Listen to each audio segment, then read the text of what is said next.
Good evening, welcome to For the Record.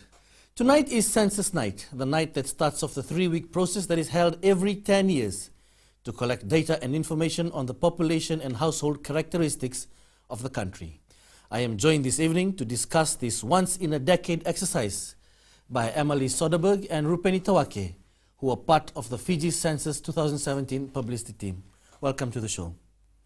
Now, it's Census Night, so what happens tonight? Let's start. What is the census and what is Census Night? Thank you, Stanley. Census is the official count of everybody living in Fiji at a particular point in time. That particular point in time for Fiji is 17th September, which is tonight. Right. The moment that everybody has been looking forward to.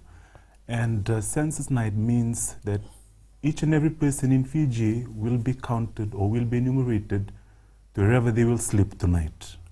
So wherever they are tonight? Wherever they are tonight, they will be counted to that household. So they have to remember where they are tonight. That's right. And that is why your publicity campaign has been telling people to please be at their homes. That's right. Tonight. Yeah, because of the importance of this moment of tonight, 17th September, it's really a reference point. We can conduct census simultaneously for everybody on that night. So we have to stretch the counting period to 3 weeks with reference to wherever you will sleep tonight, which is September 17th. Okay, so can I just ask, what about those who are probably spending the night in a hotel tonight and not at their homes? How are they counted? So there will be a separate form that will be given to those that are actually sleeping in hotels, resorts, and other institutions that we call non-private dwellings. They include correctional facilities, hospitals, boarding schools. There are forms that we have had delivered, that we will have delivered to these non-private dwellings that they will have to have filled. So because the census actually includes everyone in the country tonight, that also means visitors from abroad will also be counted and they will fill this form. So all those that are living there, a form will be given to them. Yes. So if they live in a hotel, don't worry, you'll be counted, That's but right. Yes. a form will be given to them Yes. at their homes. When they go back to their homes or at the places of dwelling? At the hotels. At the hotels. hotel, That's yes. right. All right. So what about, you're talking counting the number of people who are in the country That's right. at a particular point in time. So what about those, counting people who are at their homes or wherever they are? What about those that don't have a home, the people on the streets, for Thank you, instance? Stanley. We have a special strategy for counting the homeless people on the streets. We work closely with the Ministry of Social Welfare in enumerating these people who are homeless. Okay, so that will be taken into account, eh? That's right. So those who are not at their homes, I mean, I'm giving the questions that some average person asks, some may sound stupid, but what about those who are night shift or those who have gone out fishing, for instance? Thank you. In those cases, they will be counted to their usual place of residence, their Okay. permanent residence. So that includes even those working on night shifts or like taxi drivers, police officers, nurses. They will be enumerated to their own homes. Okay, so they're counted that way. Eh? That's right. All right, then, and what about those who are out of the country tonight, say for instance, our peacekeepers serving in Golan Heights, are they counted? No, they will not be counted. You have to remember census is actually a snapshot of the country at a particular point in time. And again, that particular point in time for us is Census Night. If you are within the boundaries of Fiji, tonight you will be counted. If you are not, unfortunately, we won't be counting you in this. You're just not going. It's only about who's here right now. Who's here? Whether you out in Australia watching a fashion show or watching Yes. That's right, yeah. you're not counted. Yeah. It's who we, Census is really a stock take of the population, those in the country on the 17th of September. on this very special night. It's the a very 7th special night. Very that's special right, night. yeah. You're counted. Okay, so let's talk about the history of our census. It's held every 10 years. So how long have you been doing this? Thank you. The first formal count was undertaken in 1946, and it has always been conducted 10 years thereafter. So we've had That's the formal census. the first formal count. That's Right. right. That was documented. Yeah. Started in 1946, and it has always been conducted 10 years thereafter. Until 2006, we couldn't have the census because we were having the elections at the same time.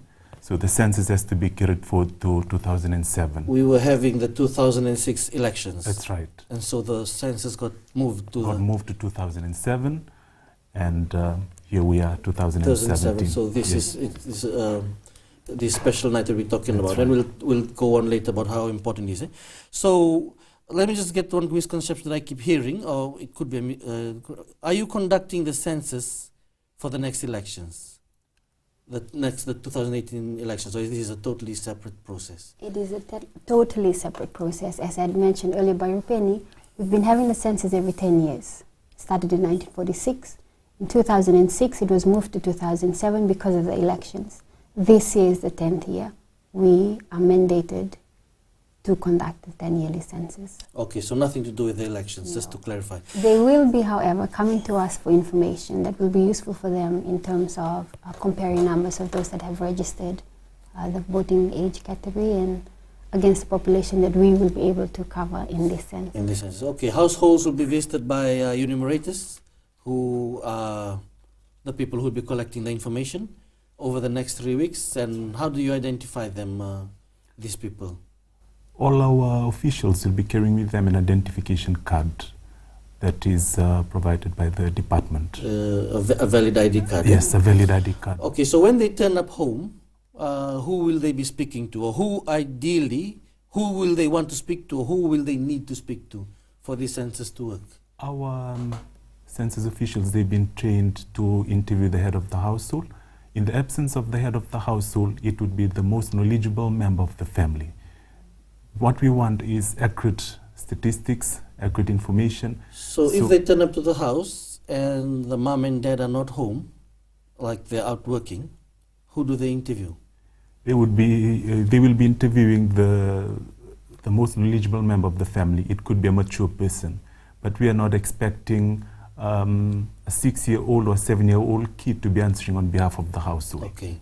So what happens if the two head of the households, or the head of the household, if it's a single mom, for instance, is not at home? If they're not at home, then we will always, we have a strategy, what we call a callback. We will make attempt 2 or 3 times visit to actually collect the information from the head of the household or the spouse or a mature person who will be able to answer on behalf of the family. All right, we'll stop there and go for a short break. We'll be right back.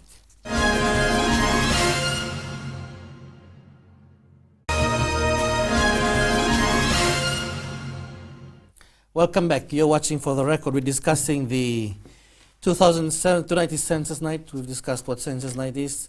And this is the night where you will be counted, or where you are tonight. That's right. Is where you'll be counted. That's right. So very important to help them do their work. That you be at your place of residence. It just makes your work easier, doesn't it? That's right. So let's just talk about the 2 different types of census that we're using. We're using, I understand, a de facto, where you get counted where you sleep tonight. And what's the other one? The other one is called a de jure system of counting. Right. You're counted at your usual place of residence. We're not using that. We're not using that, but this census has a de jure element. It will ask each and every person their usual place of residence. Okay. Regardless to wherever you'll be sleeping tonight, you'll also be asked on your usual place of residence. So in other words, this will be over the next 3 weeks. The enumerators will go around and talk to people. Yes. And they will ask people, where were you sleeping on the night of 17th of September? That's correct. And that's where they will be counted. Yes. Okay.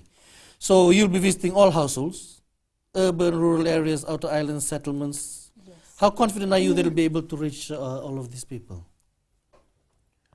Thank you. There's never 100% census.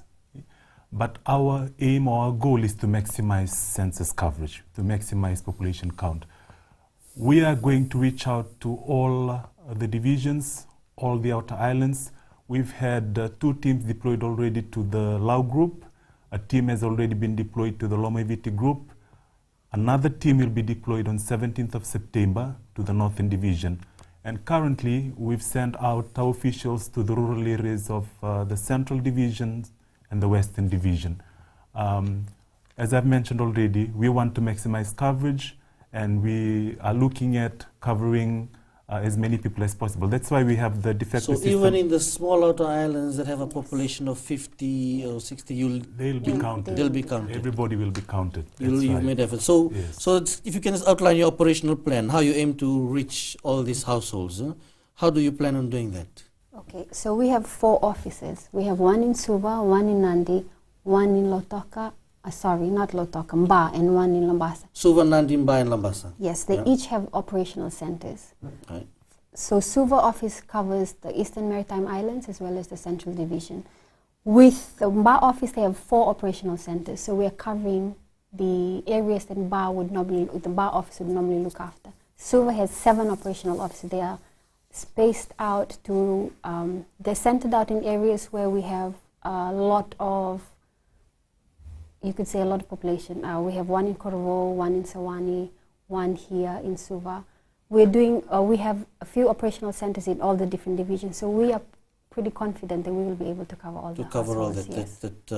And the outer islands, Yes, the eastern area has 5 operational centers. There is one in Levuka, one Lomeviti, Kandavoro, to Manilao. Okay. So they'll be looking after those areas. All those areas. So massive exercise. How many people are involved in this exercise? There are 150 area coordinators, 650 supervisors, 2,156 enumerators, and 25 support staff. So that's roughly around what? 2,500, 3,000? Around 3,000 people involved in this whole exercise over the next 3 weeks? Over 2,000 people. Yeah. Over 2,000 people easily, Yes. Yeah? And what challenges are you expecting? And how can people make your work easier in terms of your going out and visiting the homes? Thank you. For high-class residential areas, we are requesting all persons out there to please tie up your dogs for the safety of our enumerators who will be doing the counting. And I think that's everywhere, and don't have to be high yes. Yes. For everywhere. Yeah. Please watch where your dog is at that moment. Let's not. Have you been training to run as part of the exercise of getting people's numbers? And I think another very important thing to Stanley is where you'll be sleeping on that night. It's most ideal that you sleep at your own home. That's what we want to advise everybody tonight. And you've been trying to get that message across to people. Yes, and to all those watching out there, please, it's most ideal. We are not bound by law to do this, but we are just advising you. It'll make work easy for our enumerators during the counting process, that you sleep at your own home so that they will only collect the information of persons staying in that home. Otherwise, if there are 2-3 families staying in a particular household, then they will become burdened to answer on behalf of all the families trying staying to remember there. these details and all that. And we'll get to all the kind of questions that you'll be asking later on. So what's the type of funding and resources that have been put in place to make this happen? The government gave... So it's quite a big operation. Yes. We were given 7.8 million for the preparatory work alone. For the actual running of the census is 14.5 million. Everything has been given to us by the government. We've been fortunate in that sense. We also have been getting technical assistance from Australian Bureau of Statistics, SPC and UNFPA as well. So around 22 million. Yes. And the key thing is for people, people have to know who slept in their homes, who is sleeping in their homes tonight, and information about them. So if they're not in their homes, you have to know the information, or at least try and know the information about the people. Yes, it will be ideal that you leave behind the information to the home that you'll sleep in tonight. Yep. And that's another question I'm coming to. So one key thing I would think is the accuracy of the information. How confident are you that you'll be getting accurate information, or people will be giving you accurate information? How do you how do you intend to verify this? Thank you. That's the whole purpose of us doing awareness preceding the actual count. The information that will be provided by all persons, we take that as correct. But what we are emphasizing, or why we're having awareness, is that so that people would give us accurate information. This information is very important for government. So you're not going to cross-check it? We have measures in place when we do analysis to actually look at benchmark statistics that we already have. Before the count, we've had head counts already, what we call the household listing exercise. Roughly we have a number of people that is supposed to be in an enumeration area that the enumerators will be working on. So when we get the data from them, we usually compare this just to see that it's consistent. And we also use past census data as our benchmark to compare statistics, just so that we're getting accurate and quality information and statistics. And obviously there's no reason why people should be lying about the information. Yes. There's nothing to hide, really. Yes. Just tell the truth. That's right. And how will you be recording this information? New technology is there. Yes. Well, how is that being used? Well, we're fortunate this time around to be actually using tablets for the census. So no more paper-based. Yes. Paper-based. The last census we used A3 size paper. This time around using tablets. So it goes straight into yes, the goes figures. straight into the tablet and goes straight to our server. So it will cut a lot of time in terms of verification, coding. Making it easier to collect the data. It does. Census pioneering the new technology. You're watching For the Record. We'll be back after the break.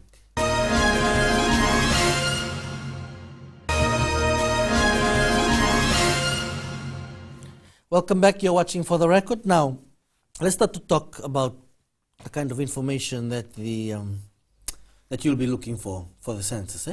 What questions or information will be asked when they visit homes? Thank you, Stanley. There are 9 modules in the census questionnaire. One, as mentioned already, is answered by those that are in the hotels and those that are institutionalized. The 8 questions will be asked to all persons, to all Fiji residents and permit holders.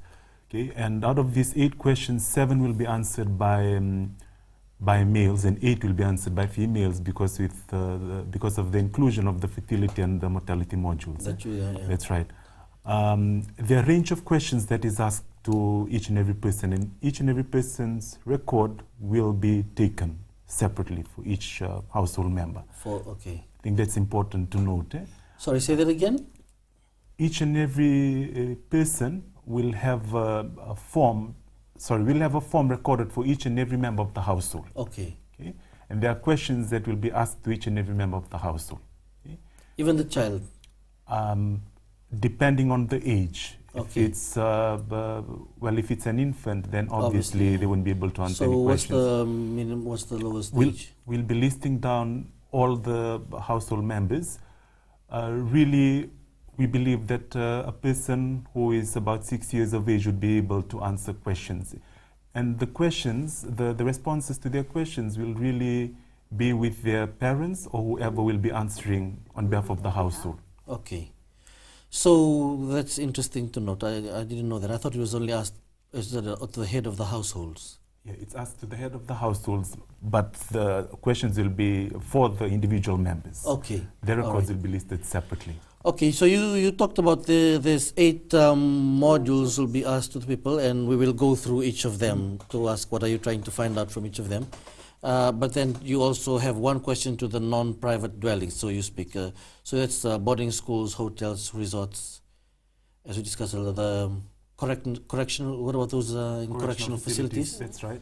Orphanages, retirement homes. That's right. So those are all covered in They're there. all covered What under questions are non-private asked put to those people? Are they different from? Okay, for non-private dwellings, for the visitors and those that are in the hotels on student visa, they will only be asked 2 questions. It's really their name and their residency status. For the Fiji residents and permit holders in the hotel, their questions is similar to the ones that will be asked to households, every other citizens. Yeah.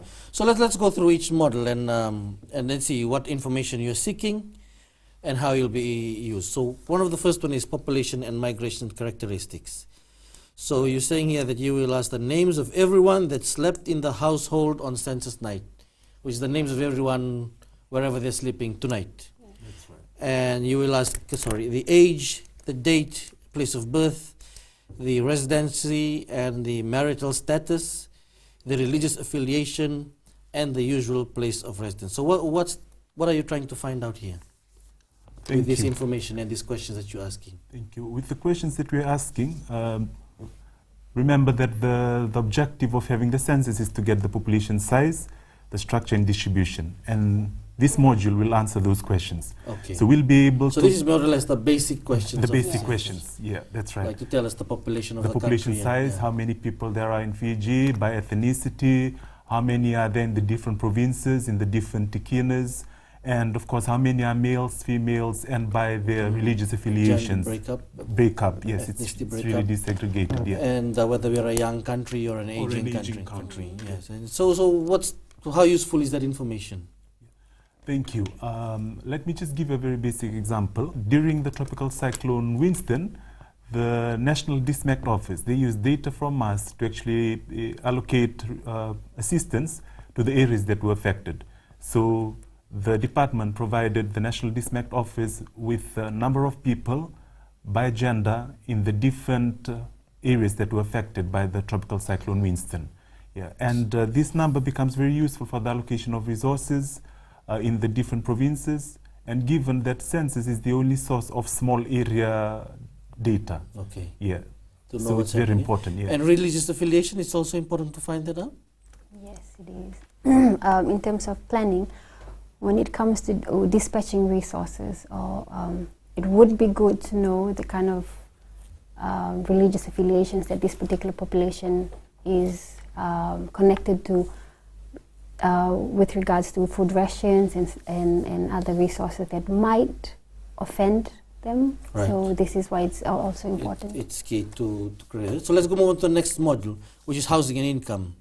You will be talking about the type and tenure of living quarters, the tenure of land, the water sources, electricity source, toilet facility, cooking fuel, household goods, waste disposal method. What are you trying to find out here?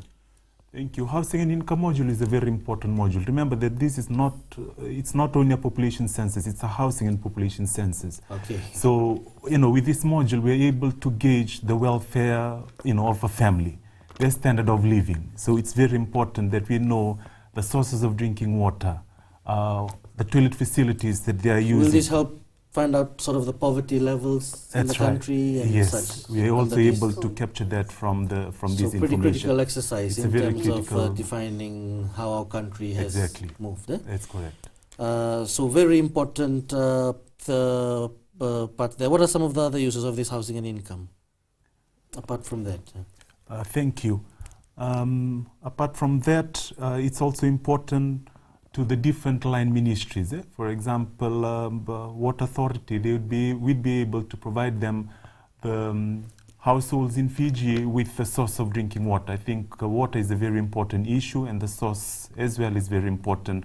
That will be used for planning of water facilities to be provided to the different areas in Fiji. So very important that people participate and Yes. and give accurate information. That's why about accurate information is needed for planning, evidence-based planning. There needs to be evidence for government to start up planning, and this forms the basis of planning.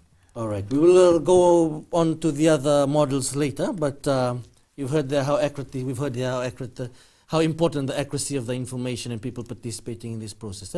You're watching For the Record, we'll be right back.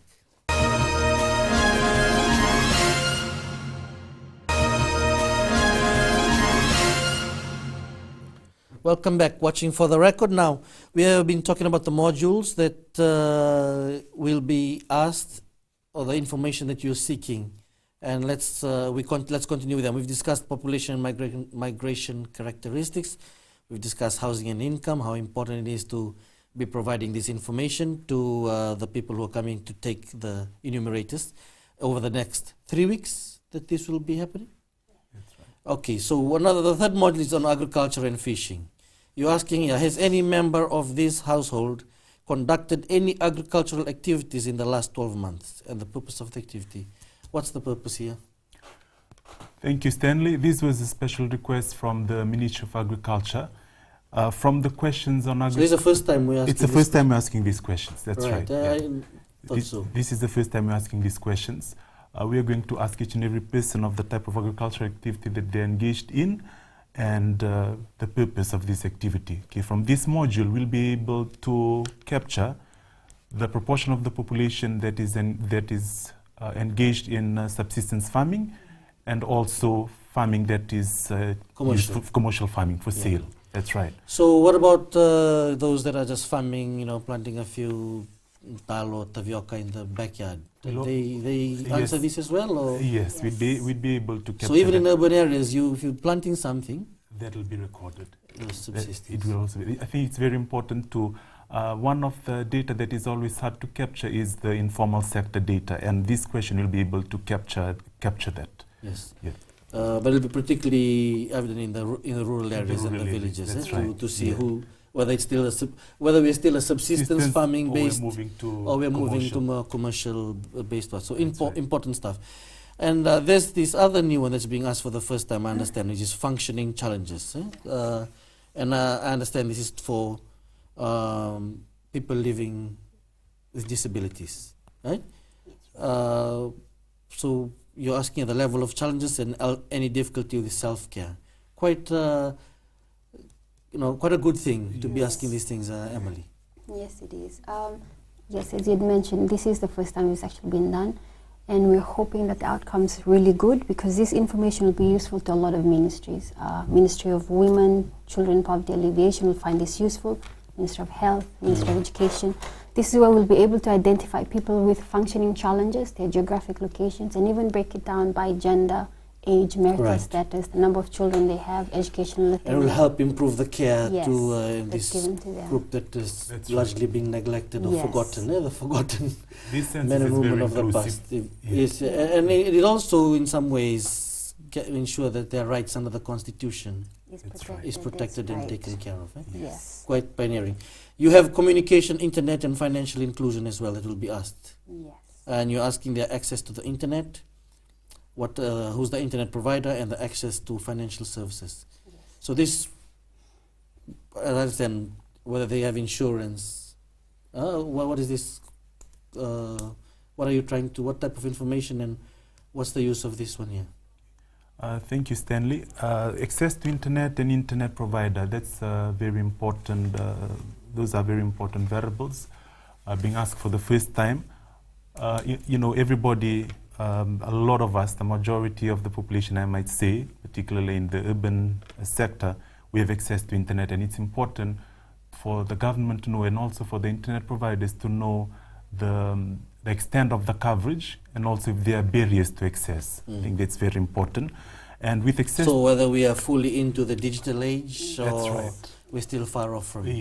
Yes. We'll be able to give that would be a good indicator.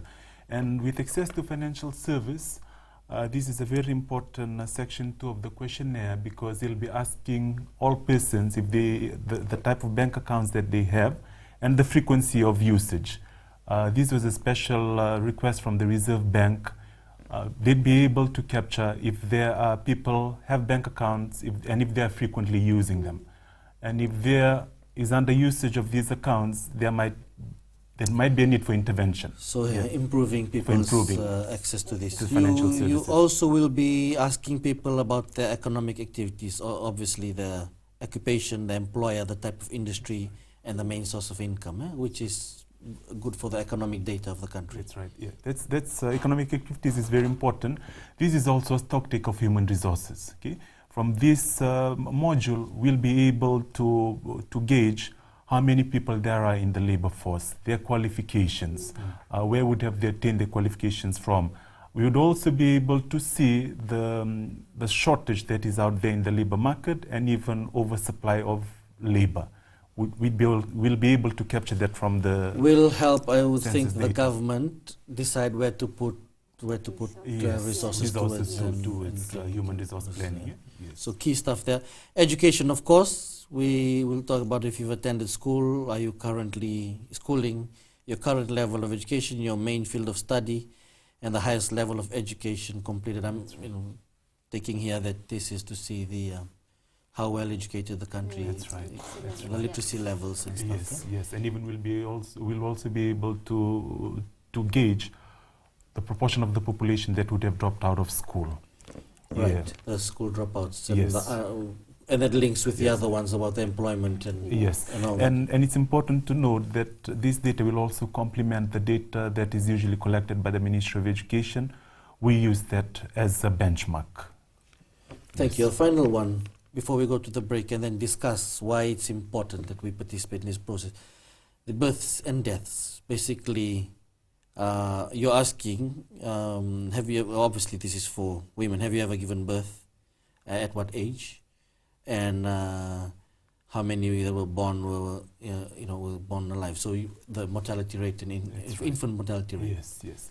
And from these questions, Stanley will be able to calculate the life expectancy, the average number of years that a person is expected to live. It's a very important development indicator in terms of how far we have come just by looking at our health status. That's very important. So a lot of things will be found out from this census, and it's important that people participate. Yes. Now, all this information, your ads I've been hearing, you say you'll help shape the future of our children. And those that are about to enter school, those who are about to enter the workforce. So important to be as accurate as we can. Yes, that is true. As you had mentioned earlier, Stanley, there is no way to verify information, but we're relying on the public and their understanding of how important this exercise is to give us accurate information. Because the policies, the policies that will come out of the information that we collect from this census will affect them, will affect our children, will affect those that are about to enter the workforce. Hold that thought. We'll discuss that after the break. You're watching For the Record.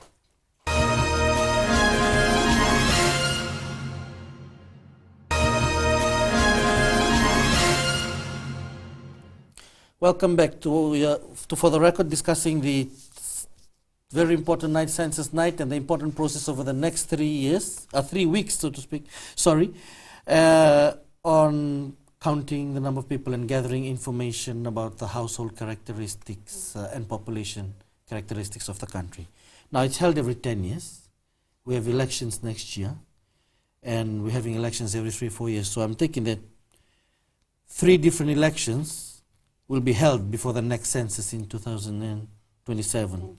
So whichever government comes in over the next 3 cycles of elections will be relying on this information collected from this census, as well as surveys that will be developed using census information. So pretty critical that this get done properly.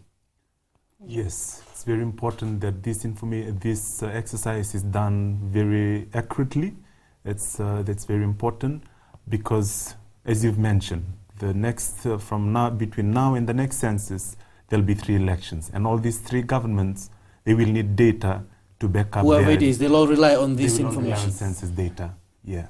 So that's why we're emphasizing going back to the census night, because it will also influence the quality of data that will be collected. It will also influence census coverage.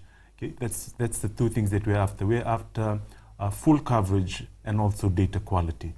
And with census night, it's important and it's most ideal that you sleep at your usual place of residence or at your own home. And with information that you're providing, we are relying on each and every person that they will give us accurate information. Because there's no need for anyone to be making stuff up or pretending they have more, and this information is kept confidential. Yes. Right. So there's no need to be trying to impress the enumerator with something more than just tell the truth. Because this will help improve the situation. So what happens after the census is completed? What do you do? After the census, once the data is verified, it will go through our server. The analysis team will actually do the analysis, and we're hoping that the prelim findings will be out in December. Around December? You're not so sure about that. So are you sure about that? We are sure. Okay. Sure. So let me just add on to that, Stanley. With that's pretty fast. Yes, with tablet, we've had consultations with Tong and Vanuatu. They've used tablets before, and took them about 3 to 4 months to release census results. But we cannot say the same for Fiji because we have a much bigger population. Right. Yes, so it might take sometimes to analyze data. But it'll be much faster than before. Much faster than before, but we cannot give you a certain... And this information, each ministry, it'll be available to everybody? Yes. Of course. Data is there for public consumption. Just for the ministry. It's there for so researchers, academic, NGO students, anybody who wants it? They have That's access. Access to. So how will the public access the information once it's ready? You know, it'll be there. It'll be up on a website. What? Yes, some of the releases will be on the website. Some will also be in the office and can only be extracted with special requests. Okay. Yes. Some key stuff. Yes. All right. So final message for this once in a 10-year exercise, the 2017 census. What's your final message? Thank you, Stanley. My final message, just looking back and just advising everyone, and I'd like to reiterate that again, the accuracy of the information that you will give us is very important. Remember, I'd like to emphasize that once again, between now and 2027, which is the next census, there'll be 3 elections, and everybody, all government that will be elected will be using this as the census data as a basis for planning and setting up the development agenda. Sure. So what we're asking everybody is to please provide us accurate statistics. Give them the correct numbers. accurate Emily, numbers. pretty quickly. Yes, just to ensure the safety of our enumerators. Please. Watch your dogs. Yes. And really. be kind. And do ask be for valid welcoming. ID Yes. cards. Mhm. Do ask. And check their ID cards. Yes, so please. no one takes advantage of that. Yes. Emily and Rupeni, thank you for joining me on For the Record. Naka. That was For the Record for the evening. We hope you enjoyed the show and will join us again next Sunday. Join Neman Indalamatiki. He's next with My Say. From the team and I, good night.